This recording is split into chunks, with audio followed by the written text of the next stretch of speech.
రేపు Delhi వెళ్లనున్న CM Revanth Reddy. AICC సమావేశంలో పాల్గొననున్న రేవంత్ రెడ్డి. సంగారెడ్డి జిల్లాలో మంత్రి దామోదర రాజనరసింహ పర్యటన. లబ్ధిదారుల నుంచి ప్రజాపాలన, అభయహస్తం, దరఖాస్తుల స్వీకరణ. కాసేపట్లో టీపీసీసీ విస్తృత స్థాయి సమావేశం. పార్లమెంటరీ ఎన్నికల వ్యూహంపై చర్చ.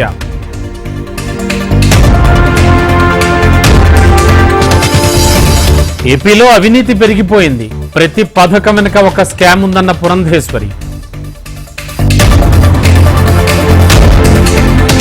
రేపు విజయవాడకు తరుణ్ చుగ్. తొలిసారి ఏపీ బీజేపీ నేతలతో భేటీ.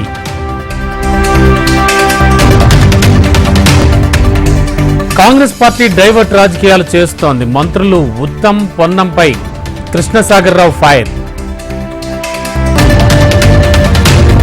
కాకినాడలో జగన్ పర్యటన. పెన్షన్ల పెంపు కార్యక్రమాన్ని ప్రారంభించిన ఏపీ సీఎం.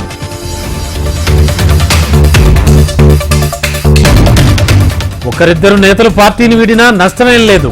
వైసీపీ నేత వైవి సుబ్బారెడ్డి కీలక వ్యాఖ్యలు. విజయవాడలో ఉద్రిక్త వాతావరణం. వైసీపీ సెంట్రల్ ఇన్ఛార్జిగా వెల్లంపల్లిని ప్రకటించడంతో కార్యకర్తల ఆందోళన. అరకు వైసీపీ సమన్వయకర్తగా ఎంపీ గుడ్డేటి మాధవి. సహకరించలేమంటోన్న ప్రస్తుత ఎమ్మెల్యే ఫల్గుణ వర్గీయులు. విజయవాడలో మంత్రి బొత్స క్యాంప్ ఆఫీస్ దగ్గర ఉద్రిక్తత. మెగా డిఎస్సి విడుదల చేయాలంటూ డివైఎఫ్ఐ ఆందోళన. రా కదలిరా పేరిట టీడీపీ కార్యక్రమాలు. జగన్ వైఫల్యాలను ప్రజల్లోకి తీసుకెళ్లడమే లక్ష్యం.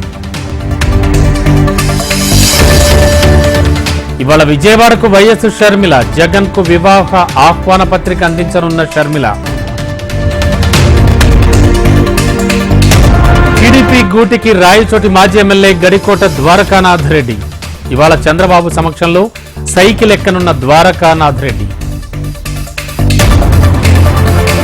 శ్రీశైలం చేరుకున్న అయోధ్య అక్షింతలు. రేపటి నుంచి ఇంటింటికి శ్రీరాముని అక్షింతల పంపిణీ.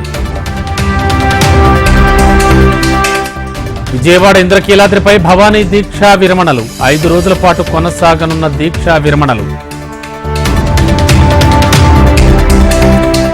తెలంగాణ ఆర్టీసీ అద్దె బస్సుల ఓనర్ల సమ్మె సైరన్. ఎల్లుండి నుంచి సమ్మె చేయనున్న అద్దె బస్సు ఓనర్లు.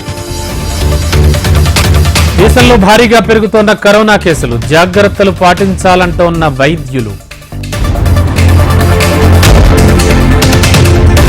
ఈడీ అధికారులకు ఆమ్ ఆద్మీ పార్టీ లేఖ. విచారణకు హాజరు కావడం లేదని లేఖ. ఇండియా కూటమి కన్వీనర్ గా బీహార్ సీఎం నితీష్ కుమార్ పేరు దాదాపు ఖరారు. అదానీ హిండెన్బర్గ్ వివాదంపై సుప్రీంకోర్టు తీర్పు. సెబీ దర్యాప్తును సమర్థించిన సుప్రీంకోర్టు.